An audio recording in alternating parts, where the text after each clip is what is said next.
एक बेचारी विधवा माँ की कहानी है जिसके दो बेटे थे। एक बेटा नीचे पोर्शन पर रहता था और दूसरा टॉप फ्लोर पर रहता था। वह बेचारी विधवा माँ एक बेटे के पास एक महीना खाना खाती थी, अगले महीने दूसरे बेटे के पास खाना खाती। विधवा माँ का दुर्भाग्य था कि उसके दोनों बेटे एक एक महीने उसे खाना खिलाते थे। जिस महीने में 31 दिन होते तो उस दिन उसे भूखा रहना पड़ता था। वह भगवान की बहुत बड़ी भक्त थी। वह पाठ पूजा बहुत करती थी और 31वें दिन को उपवास समझकर भूखी रह लेती थी। वह किसी बात को अपने दिल पर नहीं लगाती थी, परंतु एक दिन उसे बहुत दुख हुआ। उसकी बड़ी बहू ने कहा कि माँ जी, आप अपना खाना बना लेना, हम बाहर पार्टी में जा रहे हैं। उसे बूढ़ी माँ ने कहा, बेटा, मैं खाना कैसे बना सकती हूँ, मुझे तो गैस चूल्हा चलाना ही नहीं आता।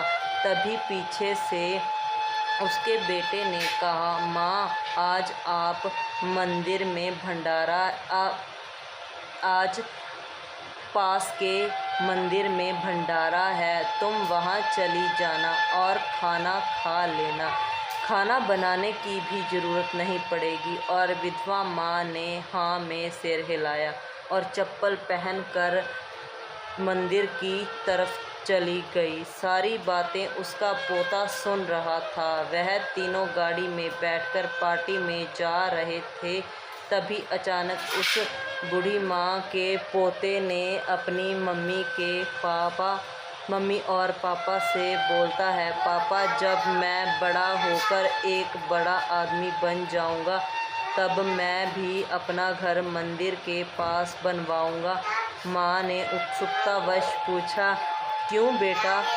जो उसके बेटे ने जवाब दिया, वह सुनकर उसकी बहू और बेटे का शर्म से सर झुक गया, मानो उनके पैरों के नीचे से ज़मीन खिसक गई। वो बोला, जब मैं भी अपनी पत्नी के साथ किसी पार्टी में जाऊंगा तब आपको मंदिर में खाना खाने के लिए बोल दूंगा और आपको दूर किसी मंदिर में नहीं जाना पड़ेगा।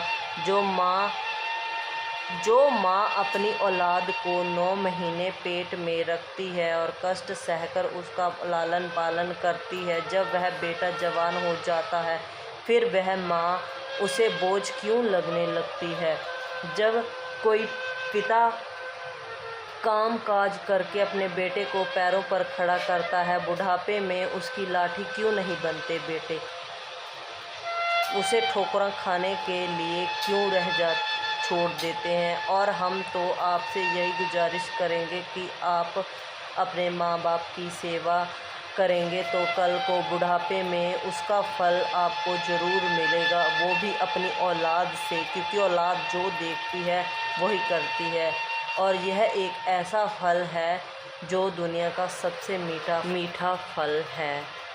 धन्यवाद हमारी पूरी कहानी को सुनने के लिए। हमारे चैनल को सब्सक्राइब कर लीजिए। ऐसी कहानियाँ हम आपके लिए रोज़ लेके आएंगे। सुबह के 11 बजे